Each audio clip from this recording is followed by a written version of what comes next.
Hey guys, welcome back. This is the MMA Breakdown, doing predictions today for UFC Fight Night 70, Machida versus Romero.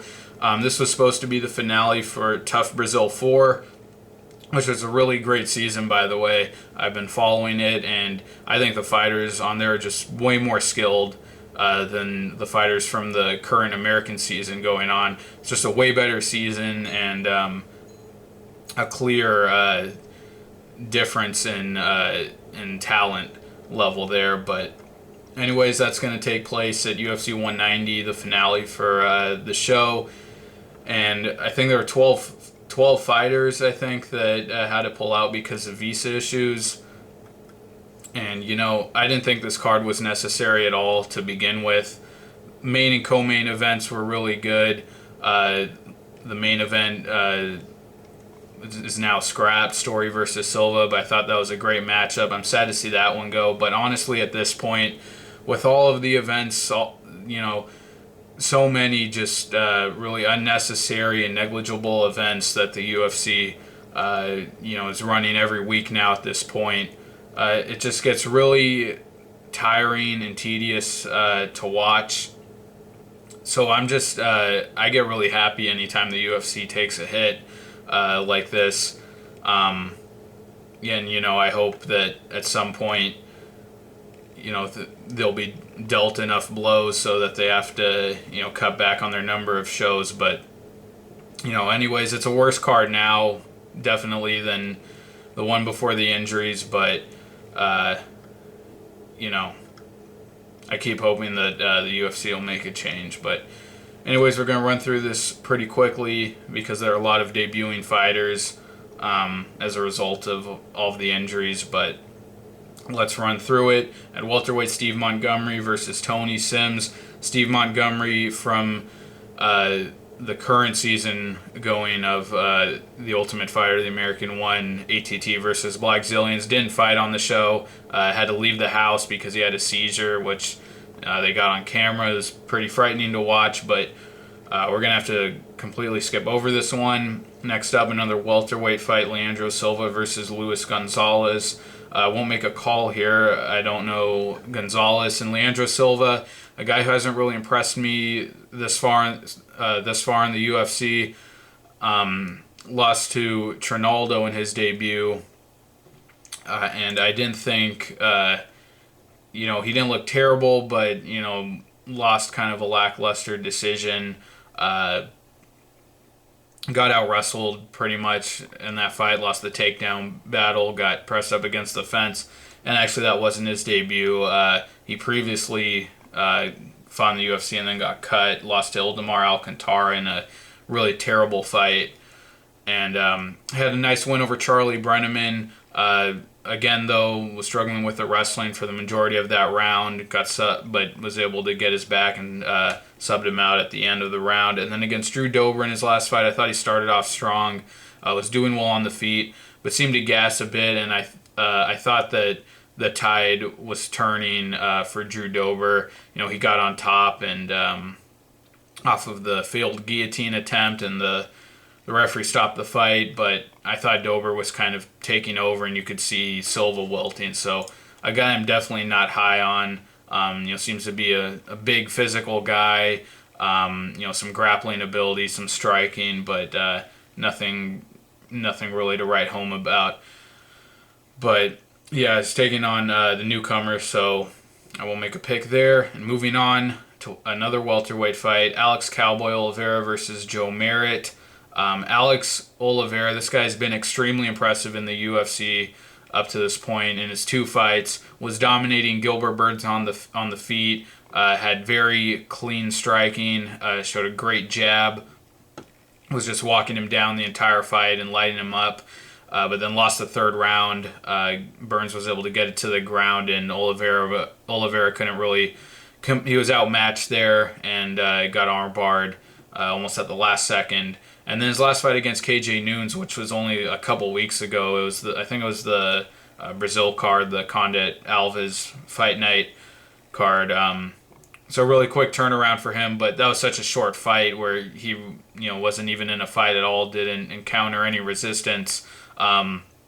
was trading with Nunes on the feet and immediately switched it up, got the takedown, and subbed him out with ease. And, kind of surprising for me that, he kind of looked like a fish out of water a bit on the ground against Burns, and then looked so good against Nunes, but, showed he does have submission ability. And Joe Merritt, again, a newcomer who I don't know, so I can't make a pick here, but I would expect Oliveira to have another very impressive performance. I think he's really a guy with a lot of upside and a lot of potential, and looks really good.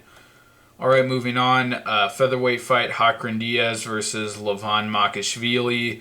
Hakran Diaz, a guy who I think could have been a lot further along in his UFC career if he had been more active. Has only fought 4 times in the last 2 years, and is 2-2. Won his first fight against Yuri Alcantara. That was at featherweight, a really impressive win, especially for his debut.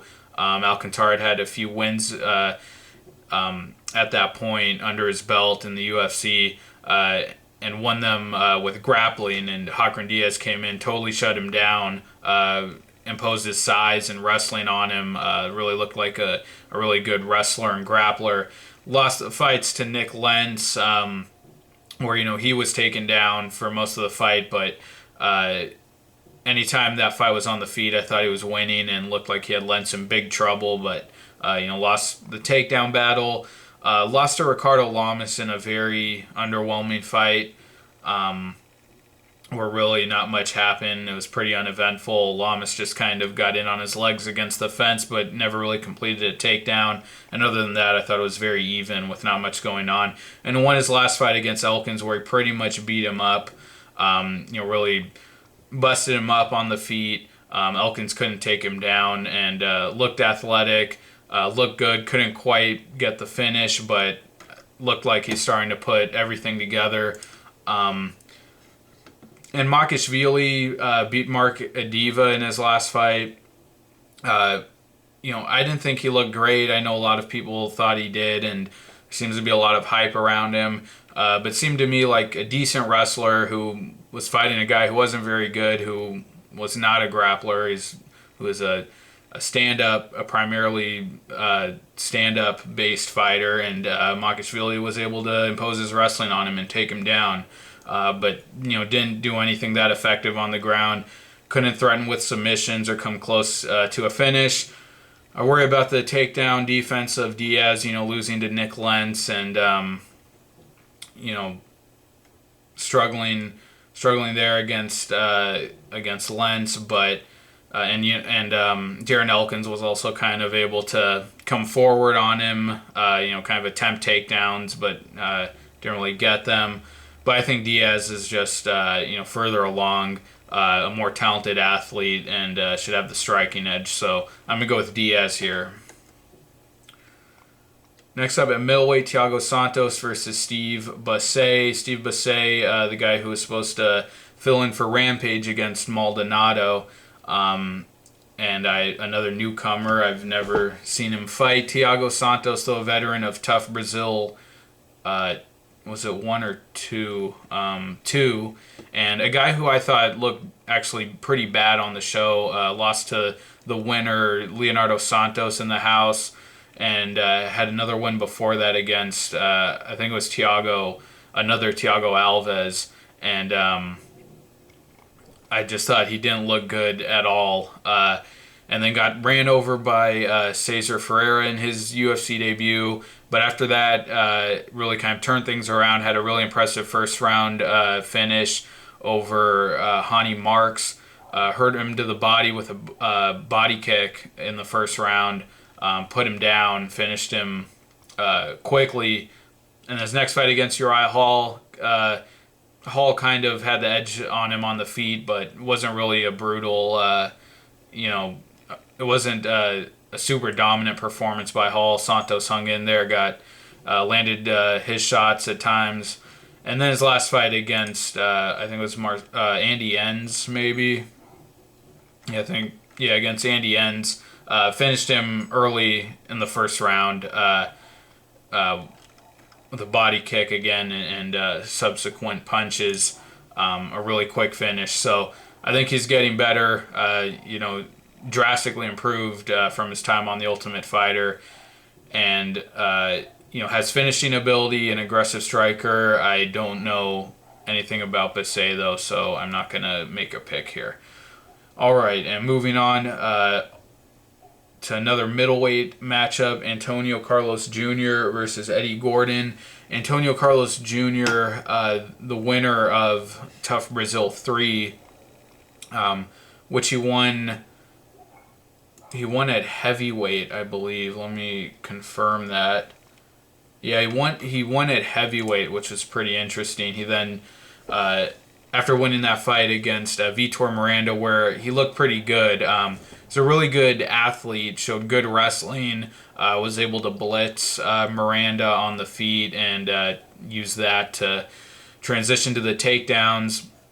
And on the show, he had a submission win over Rogerio de Lima, who has just been tearing through people. It was big knockout power. He was able to weather that storm, get him to the ground, and submit him. And had another quick knockout on the show as well. I can't remember against who. But then dropped to light heavyweight in his last fight against Patrick Cummins.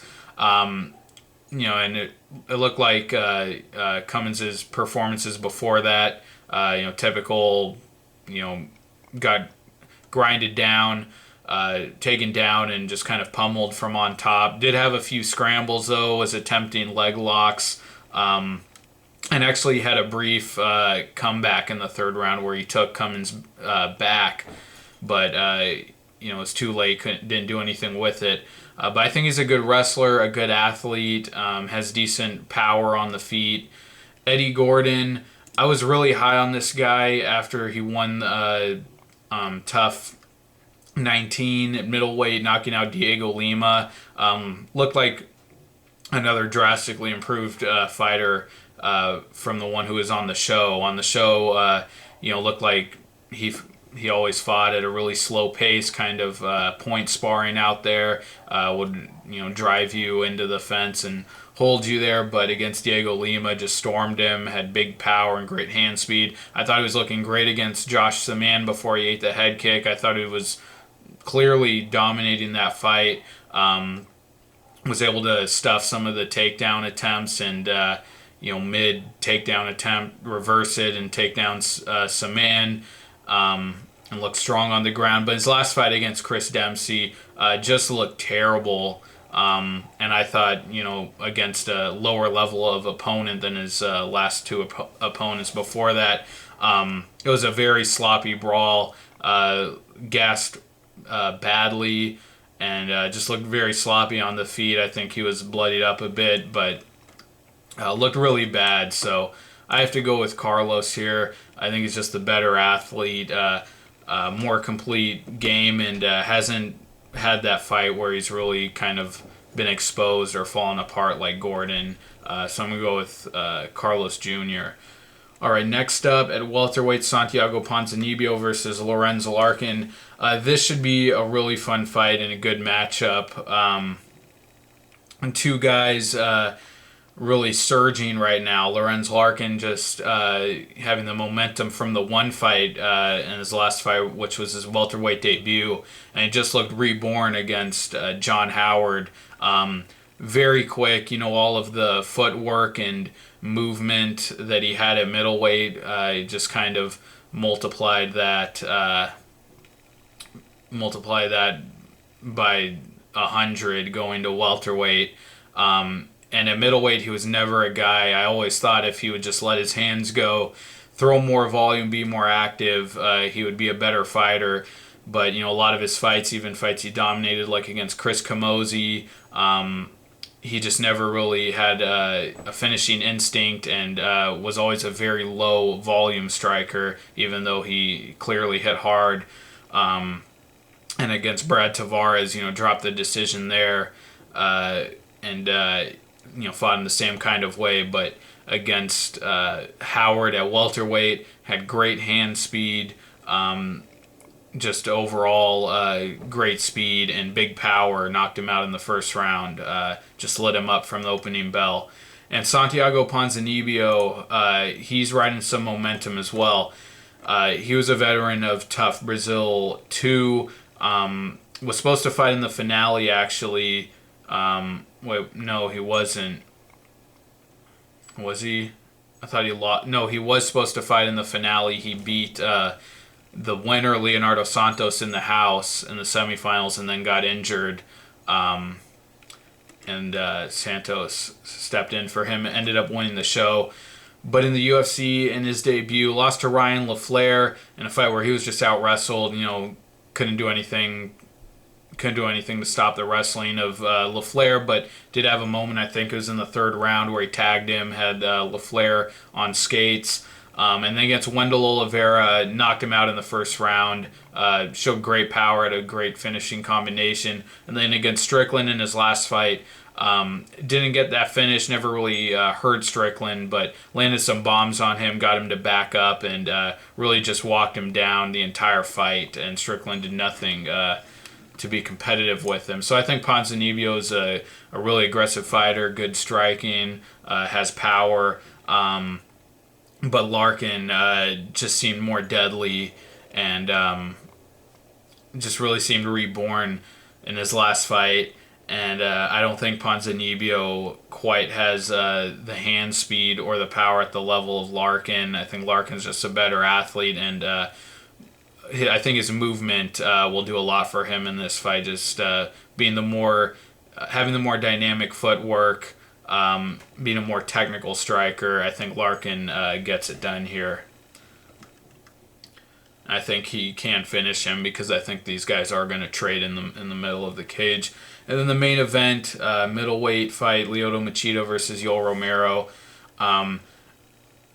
This fight is really weird to me only because Machida fought in April 2 months ago against Rockhold, and no one was talking about this fight. It really seemed to be flying under the radar, and it's just another effect of all of the fights that the UFC puts on these days, running events every week. And also, this feels a little bit like Bellator to me, with Machida, with all of these fighters, having really quick turnarounds. Bellator, doesn't seem to give their fighters much rest, and Machida fighting off of a 2-month turnaround. Alex Oliveira just fighting 2 or 3 weeks ago. This feels more like Bellator to me, and just a side note there, another kind of negative effect of oversaturation. But Machida versus Romero, and if this was before Machida fought Rockhold, I would definitely take Machida. So I think it's a really competitive fight. Yoel Romero, I think, has definitely earned his contender status at middleweight. Struggled a bit against Tim Kennedy. Kennedy, a really good fighter, but not really a guy you think of as a high-level technical striker. And he's not technical, but that made that fight a brawl and was able to hurt Romero. Looked like he almost put him out. Romero was saved by the bell, and then Stoolgate happened after that. But came back to knock out Kennedy. Has wrestling ability, which he doesn't really use to dominate. Has really only fought on the feet mostly. Has gotten a takedown here or there.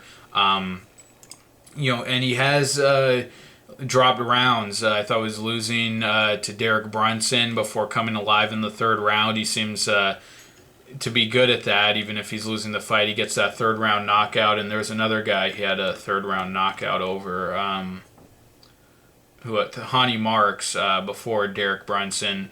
In his debut, knocked out Clifford Starks in the first round with a flying knee. So a really athletic guy, even for his age. Has the wrestling. Has good striking, beat up Brad Tavares on the feet, destroyed him, landed a real nice, nifty elbow strike in that fight. And, I would take Machida if this was before the Rockhold fight. I think Machida, since coming down to middleweight, has just looked better than he ever has. At light heavyweight, I just didn't understand. I always wanted Machida to be a more aggressive fighter and really get those finishes, and he just wasn't doing it at light heavyweight. Like against Phil Davis, I thought he had a huge advantage on the feet, he proved in that first round. He blitzed Davis at one point and then just let up, but starched Mark Munoz with a head kick. Did well against Mousasi, was more active than usual. Had the great fight against Weidman, really competitive fight, and I think that really builds up a huge case for Rockhold, seeing what he did to him, and then had a real quick finish against CB Dalloway in their fight in the first round. So I think he's really hunting for that finish. But then against Luke Rockhold, just got destroyed and came in looking old from the Dalloway fight where he looked as young and spry as he ever had, to just getting destroyed and looking like he might be too old to fight anymore. Didn't have any success really against Rockhold in that fight. Slipped a couple of times, and then on the ground just got manhandled. And with Romero's size and wrestling and his power, if he can get it to the ground, I think he'll just have a huge advantage against Machida. Romero hasn't really dominated with the wrestling, but I think that's an asset for him here. On the feet, Machida, I think, is way more elusive and technical. Romero got caught a couple of times by Kennedy, like we already discussed, but I don't know. After taking that beating by Rockhold, I think Romero is going to be able to connect at some point. And I think Romero also has the power advantage. So I'm going to go with Romero. I think it is a close fight. If Romero isn't able to impose with that ground game, Machida comes out, being elusive, establishing his striking at distance. I could definitely see him picking apart Romero, hurting him as the fight goes on. But, I just think that was kind of a real change, an inflection point, if you will, in Machida's career, that last loss to Rockhold. So I got to go with Romero. All right, guys, those are my predictions for UFC Fight Night 70, Machida versus Romero. Check out my predictions for UFC 189, McGregor, Aldo versus McGregor, and I'll have recaps throughout the summer. Follow me on Twitter also, link in the description. Thank you guys. Take care. I'll see you next time. Bye.